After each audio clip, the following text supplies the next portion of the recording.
on est les Majestics, donc on est 2 magiciens hypnotiseurs. En gros, on fait ça en amateur depuis un bon moment. Et en ce moment, on essaie d'en faire pas mal d'hypnose dans la rue, et des spectacles de magie quand on a l'occasion. Ouais. On s'est rencontrés il y a 4 ans, quelque chose comme ça. Et on est vite venus à la magie tous les deux. Et depuis pas très longtemps, on a monté une association tous les deux pour pouvoir justement continuer à faire ce qu'on aime et pouvoir le faire mieux. Pour la magie, on en a tous les deux fait quand on était assez jeunes, genre vers 6 ans. Souvent, comme tout le monde, eu des petites boîtes de magie, tout ça. Et puis comme tout le monde, on a aussi pas mal arrêté après. Et puis c'est au lycée où on s'est rencontrés, il m'a dit « Ah, et toi tu fais de la magie ?» Je fais « Ah ouais !» Et du coup on s'y est remis sérieusement, tout ça. Voilà comment on fait de la magie, n'est-ce pas ?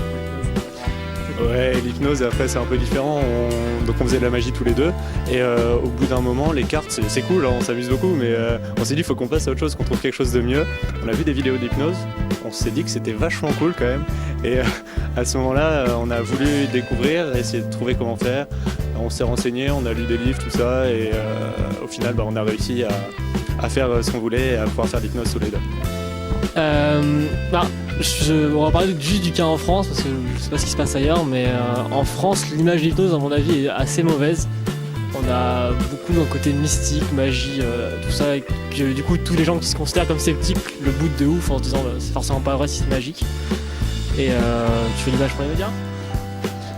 Ouais, non, je pense que c'est à peu près la même, hein. On est vu comme des gens qui ont... Enfin, pour les gens en général, l'hypnose c'est plus vu comme quelque chose de surnaturel, alors qu'en fait pas du tout, quoi. Genre c'est expliqué par la science et tout, et c'est pas quelque chose de surnaturel, c'est quelque chose qui peut s'apprendre vraiment, et c'est dommage qu'il y ait trop cette connotation un peu maléfique dessus, et que ça soit pas juste vu comme une science, quoi. Quand on est dans la rue, qu'on demande aux gens ce qu'ils pensent de l'hypnose, en général on nous parle instantanément de Mesmer parce que c'est globalement la personne que j'en connais en tant qu'hypnotiseur parce que ça passe sur TF1 en fait. Et à notre avis il donne une image assez mauvaise, j'ai envie de dire, en nuancé, mauvaise dans le sens où il y a le spectacle est genre hyper mis en avant, etc.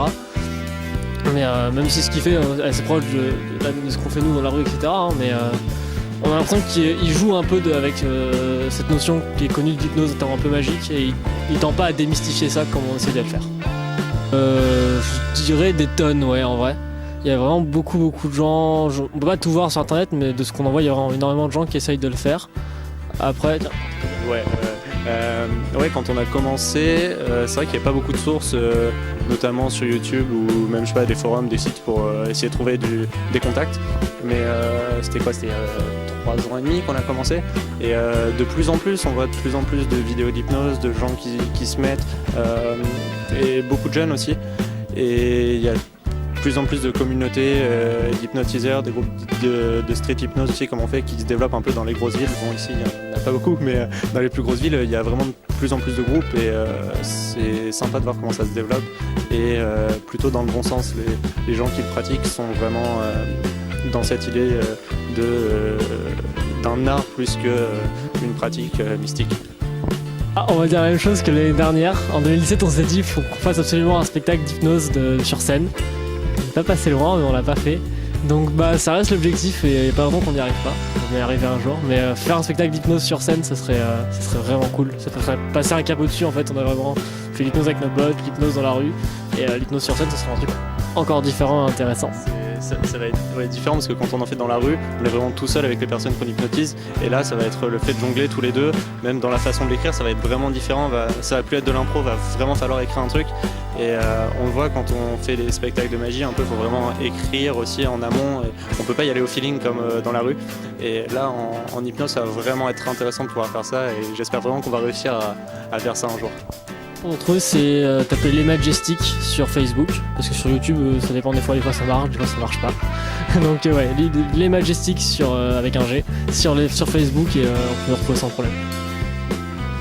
C'est un peu plus chaud avec les études et ce qu'on fait à côté, comme Clément n'est pas forcément sur La Rochelle, moi non plus je suis pas toujours, donc c'est chaud pour se retrouver, faire du street, tout ça, mais pendant les vacances on essaye et dès qu'on peut, dès qu'il fera beau et qu'il y aura du monde sur La Rochelle, parce qu'on a cette chance qu'il y ait du monde ici et l'été, on va retourner dans la rue, faire un max de street et voilà, ça va être fun. Merci les gars. Merci à toi.